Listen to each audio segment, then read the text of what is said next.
X와 베이비붐 세대도 과거의 기성세대가 40대와 60대가 되었던 행동을 똑같이 하진 않습니다. 그리고 진화했습니다. X세대 중에서 진화한 40대를 우리는 영포티라고 부르고요. 그리고 베이비붐 세대 중에서 진화한 60대를 U60라고 부릅니다.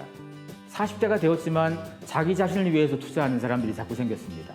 과거의 40대면 자식만 알고 내 집 마련밖에 몰랐던 사람들이 있었다면 지금은 달라졌죠. 자기를 위해서 투자할 수 있는 사람. 영포티들, 바로 X세대가 지난 영포티가 바로 욜로의 태도를 갖고 있습니다. 그리고 베이비붐 세대가 일부긴 하지만 U60로 진화해서 그들도 그런 태도를 갖고 있습니다. 우리가 그래서 영포티와 U60로 진화한 사람들을 주목해야 됩니다. X가 40대가 되어서 과거의 40대와 다른 40대가 되겠다고 해서 그 중에 일부가 영포티가 되는데요. 그 일부는 누구냐? 변화를 과감히 받아들인 사람. 과거의 관성에 주눅들지 않은 사람. 물론 이런 사람 중에서도 경제력이 좀 있어야 됩니다. 사실 자기를 위해서 투자를 하고 뭘 하려면 돈이 좀 필요하거든요. 영포티가 가진 특징을 전 6가지로 뽑아봤는데요. 가장 첫 번째가 집에 대한 태도 변화입니다. 이들은 아파트에 태어난 첫 번째 세대입니다. 이 사람들이 아파트 문화 너무 잘합니다. 아파트가 재미없는 거예요. 그래서 이들이 나중에 뭘 관심 있었냐? 땅콩주택이라는 거 있잖아요. 아니면 협소주택. 다 단독주택의 변형 버전입니다. 큰 단독주택 지을 집이 돈이 모자라니까 작게 어떻게 지어보겠다. 어떻게든 아파트를 벗어나겠다는 의지 같은 걸 수 있습니다. 집에 대한 태도만 그러겠습니까? 살아가는 다양한 모든 태도, 직업에 대한 관점, 결혼에 대한 관점, 출산에 대한 관점, 모든 관점이 다 바뀌는 건 거죠. 이들이 어떻게 바뀌는지를 책 속에서 보시면 됩니다. 꼰대는 사실 상대적인 겁니다. 무조건 나이가 많다고 꼰대 되는 거 아닙니다. 여기서 말하는 꼰대라는 건요, 내가 과거에 알고 있던 나의 기득권이자 나의 생각을 상대방에게 고집부려서 강요하는 겁니다. 그게 꼰대입니다. 과거에 이건 답이었어. 이걸 받아들여. 이렇게 강요하는 것 자체가요, 불안해서 그렇습니다. 새로운 변화를 받아들일 용기도 없고 그런 자질이 부족하면 우리는 자꾸 과거에 집착합니다. 꼰대가 되는 건 내가 요즘, 내가 앞으로 뭐 할지에 대한 생각이 자꾸 줄어들기도 하고 새로운 변화에 내가 싸울 만큼 힘을 못 가져서 그럴 수 있습니다. 아닙니다. 나이하고 트렌드는 상관없습니다. 사람들이 가장 큰 오해가요, 나이가 많아서 나는 트렌드에 둔감해 이러면서 나이 많은 사람들이 트렌드 잘 모르는 걸 부끄러워하지 않습니다. 이건 부끄러워할 일입니다. 밀레니얼 세대가 많이 가는 동네들 있잖아요. 요즘 핫플레이스라고 불리는 동네들. 그런 동네를 만든 사람을 한번 생각해 보세요. 20, 30대가 놀러 가는 동네라고 20, 30대가 다 만든 거 아닙니다. 그걸 만든 사람들 중에서는요, 영포티, U60가 많습니다. 새로운 변화를 받아들이다 보니까 이런 시대에 이런 관점으로 뭔가를 만들어야 되겠다 싶어서 만들어 놓은 거고, 그걸 밀레니얼 세대가 부합을 해서 좋아하게 되는 공간이 되는 거니까요.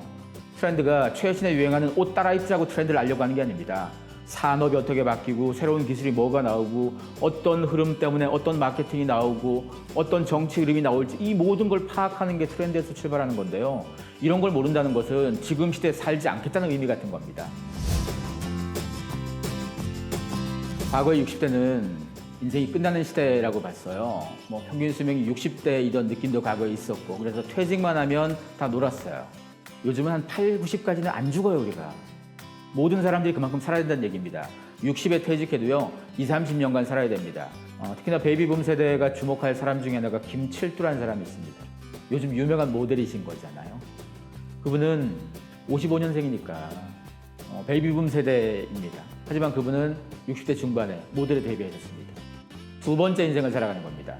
이제 모든 U60는 자기의 두 번째, 세 번째 인생을 사는 걸 당연시 여겨야 됩니다. 많은 사람들이 걱정하는 게 세대 갈등 얘기가 있습니다. 20, 30대 일자리를 5, 60대 일자리와 서로 다툰다는 의미. 그건 세대 갈등이 아닙니다. 세대와 상관없이 일자리의 문제이고 연금의 문제일 뿐인 거예요, 그냥.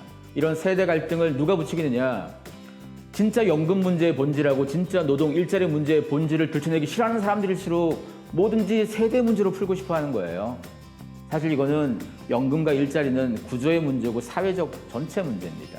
어찌 보면 세대 갈등은 애초에 존재하지 않을 수도 있습니다. 우리가 만드는 허상일 수도 있고요. 과거 우리 머릿속에는 나이가 어린 상사 밑에서 일하는 거 불편해하는 사람들, 그리고 나이가 10대인데 10대가 만약에 뭐 큰 돈 번다 그러면 제가 뭔 일로 이렇게 뭐 의아해한다거나. 근데 지금 그게 바뀌었잖아요. 적어도 지금 시대는 나이가 상관없어졌어요. 어쩌면 이게 우리가 우리 머릿속에 나이를 지워야 될 이유 같은 것이기도 해요. 서로가 수평화된다는 것 자체가 나이와 상관없어지는 거거든요. 나이를 민감하게 여기는 사람들은 수평화 못하는 사람들이에요. 수직화돼있을수록 나이를 따지는 거고, 나이를 잇는 사람들은 평소에도 수평화돼 있다 보니까 후배랑도 격 없이 얘기하고요.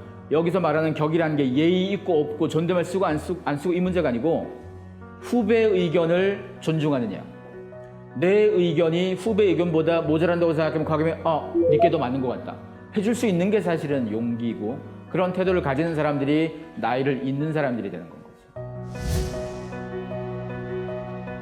많은 사람들은 X세대를 90년대 놀았던 20대로만 기억하는데요. 그들 그때 멈춰서 이제 뭐 세상에 없는 거 아닙니다. 지금 그들이 40대가 다 됐잖아요. 그럼 우리는 90년대 그 당시에 그 사람들이 아니고 현재 시점에 그 사람들을 궁금해야 됩니다. 잘 몰랐던 베이비붐 세대가 지금 뭐 하고 있는지, 어떤 욕망을 가졌는지, 이것도 중요하잖아요. 세대 갈등이라는 말 대신 세대 간의 이해를 높이는 차원이 사실은 더 중요한 거고요. 요즘 애들, 요즘 어른들, 이 책이 가지는 의미가 그겁니다.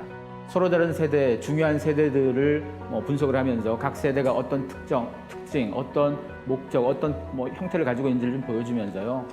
일반 독자들이 내가 아닌 다른 세대, 다른 사람들은 뭘 고민하고 어떻게 살아가고 있는지를 보여주고 싶었습니다. 그걸 통해서 서로를 이해할 수 있는 방법을 좀 만들기 위해서 쓴 책이 바로 이 책입니다.